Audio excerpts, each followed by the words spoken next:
Hello, my darlings.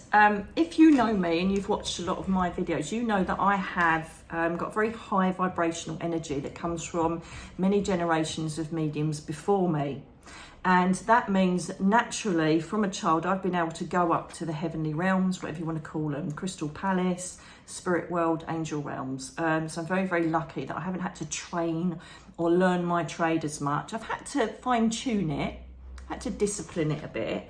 But naturally, I have the ability to do that. And so when I started becoming a full-time medium after being retired from being a police detective, which you'll all know about in my book, Rise and Fall, I started to spend many, many days going into deep meditational states to find out about heaven, because I wanted to bring it back to you all and describe it, because so many people say, is there life after death? Yeah, hell there, of course there is. Jesus, yes, there is. I had nothing to prove when I was a kid, but when I saw my dad, who'd passed 2 days before in a road accident, go, hello, Nick, I'm like, Jesus, we do live on. And so I like to share some of my experiences when I go up there, just to let you know that it's real. And what happens is that sometimes when I go up there, they will tell me things that are going to happen in the future, and they happen every single time to back up that it really is real where I'm going. Because I'm sure a lot of you, especially if you do my meditations or any meditations, you go up to a different realm, things happen, you think, did I make that up? Was I creative? Did I imagine it? And I still think that, even after like 52 years. I know, it's done a cold enough time. I do actually. No filter on here. But I do think, did I make it up? Did I want that to happen? And then they'll always bring some form of synchronicity in to let me know if it was wrong or right. Sometimes it'll even be, if I meet my mum and I say, is it really you? My mum's symbol that she brings are bees, which I never thought for a million years. If anything, I thought it'd be owls, because she loved owls. And I literally, after she passed, I kept getting bees land on me every day, and it got so noticeable, even on a beach, a bee coming and landed on me, and it got so noticeable that my friends started noticing it in my family, to the extent where people just buy me bee stuff now, because it was so incredible. It went on for about a month, 6 weeks, where a bee landed on me every day. And then when I started thinking of my mum, and I remember I was on holiday, and this bee started happening all over. I kept seeing bee signs and all the rest of it. I thought, this is really, really weird. So I realised it was her totem. So I would say to her, Mum, is this real? Am I talking to you? I'd wake up and a bee would land on me, or a bee would just go ding, or I'd see a bee sign, or I remember putting the telly on after I did it once, and then this lady had a bee brooch. Oh my God, that's really impressive, So, if you've established these sorts of signs or totems from your family and your loved ones, if you go up to meditation and do what you need to do and come back, then you most probably will see a sign that, corresponds to the person that you spoke to. It's just incredible. It's magic. And I remember going up, and I never know where I'm going to go, what I'm going to do. What happens is when you have meditation, I'm thinking of creating an interactive, or more a video course or meditation guidance, because so many people ask me how to meditate and how to perfect it. It really is practice, to be honest with you. Even I have problems meditating sometimes. I've got so much on my mind, so I just don't do that. I go walking instead in nature and allow them to bring messages that way, because I can't do the old bit. Do you know what I mean? But whatever floats your boat. And I remember going up to a meeting place. Now, I've already spoken about this in one of my videos before. Everybody has a meeting place, a visual place they go to, which will then, with practice, you'll think, this is my meeting place. And that meeting place, you'll either get spirit people come to you, or a guide, possibly an angel. Sometimes I've had Michael come there, and Raguel. And so this meeting place, sometimes it's from a previous life. So lots of people, say to me, why do I keep seeing this room in a castle, previous life, but it's also a meeting place for your people. So establishing a meeting place, I think I might do a course on this to help you. Anyway, so my meeting place is, there's a lake, right? And I walk down these steps and I get deeper and deeper and deeper.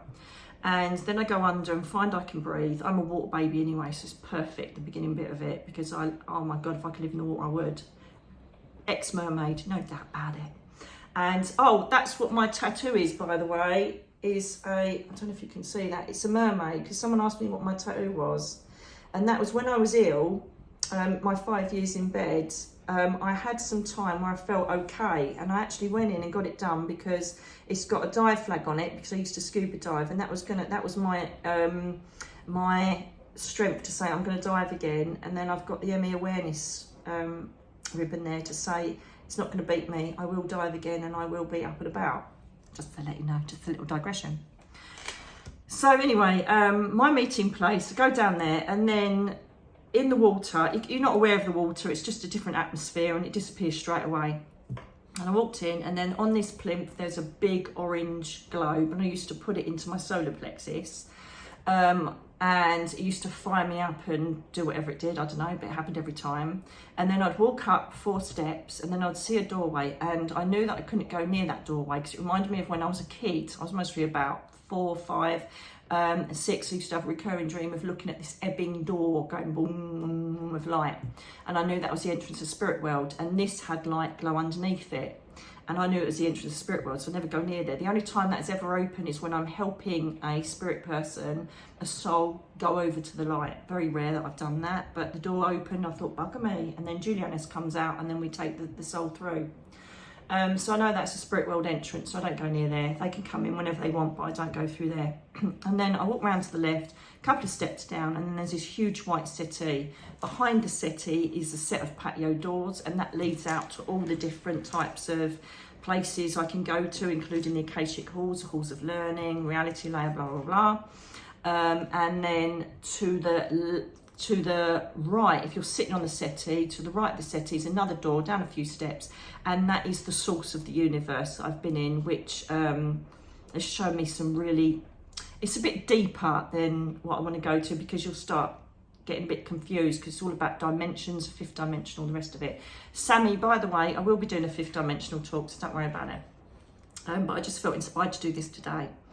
So there's certain portals that are shown in visual representation to make it easier for me on this meditation meeting place. Right, and I always sit on the settee. First time I sat on it, I looked over, it's my granddad sitting next to me going, hello Nicky, my mum's dad of all people. I'm like, hello granddad, that's weird.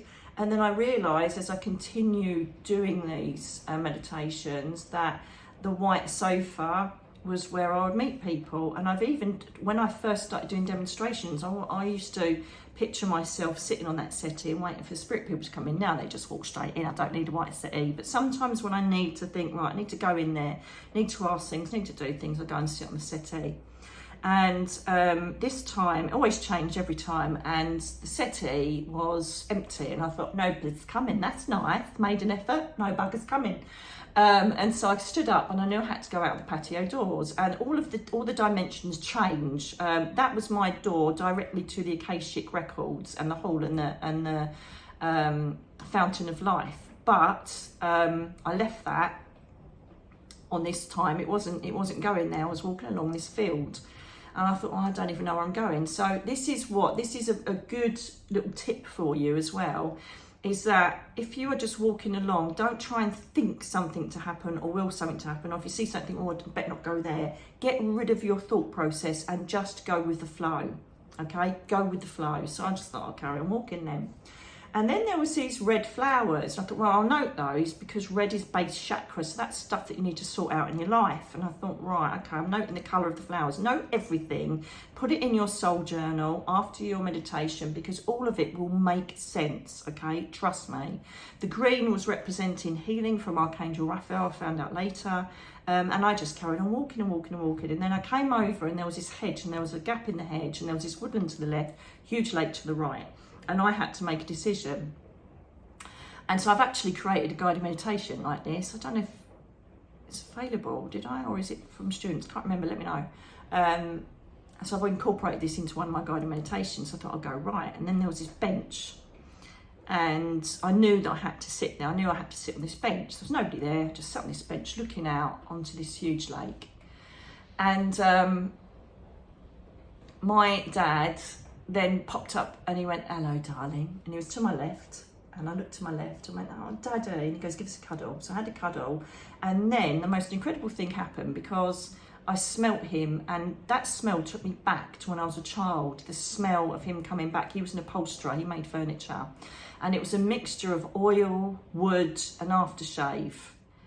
And that was my dad's smell. And I was like, Jesus, I'd completely forgotten that smell. And it made me so emotional, because it was my dad's smell. You know the smell, you know your smells of your loved ones, don't you? And it was his smell, and I was like, Christ. I remember picking his jeans up about most probably the day after he died and smelling them. And that was the smell. And he goes, you all right? So I said, yeah, I'm all right. And he goes, it's going to be a bit of a ripple, so you need to be careful. I said, what do you mean? And he picked up a stone and he threw it in the middle of a lake. And he said, every time you break the surface of something, you will create a ripple. So be very careful how you break that surface. And I'm like, what do you mean? He goes, you'll know what I mean when it happens. It's going to be in the next couple of weeks, but you'll break the surface of it and you'll make a decision, and it's going to create ripple effects. And he said, sometimes we say and do things and we don't realise the ripple effect that's going to create and how it's going to affect others. So just watch what you say now and then. I'm a nightmare because I'm so gobby and I just say what I think. I don't have a filter unless I'm working or I'm being very mindful of someone in front of me. If someone's out of order or does something, I go, excuse me, that was out of order. And so I said, right, okay. He goes, just if you can, don't throw the stone in the first place. And I went, right. He goes, just let it go. He goes, just let the ripples be from nature and from the wind. I'm wondering if you should just not throw that stone in. So I'm like, okay. So he goes, just take it on board, because if you don't, then you could be creating a ripple effect that's going to just hit the bank and come back and ripple at you. Okay.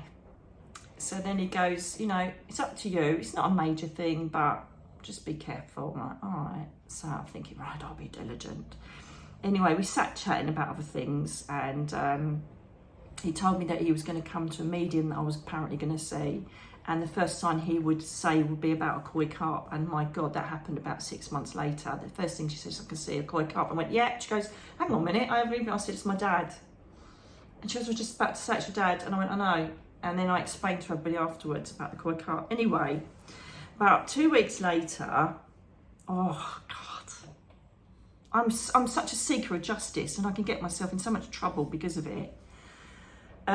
Basically what happened was I came across this website, and my dad must do his head in, because he tells me things I don't bloody listen.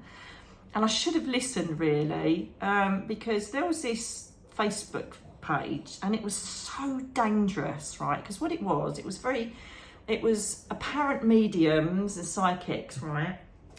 And people were so desperate, and I know people are desperate. They desperately want readings. I know that. And they were asking really, really big questions, like, why did my daughter die and how was she killed? And other people saying, oh, I want a reading about my dad. Why did he kill himself? And it's really, really, really deep, traumatic stuff. And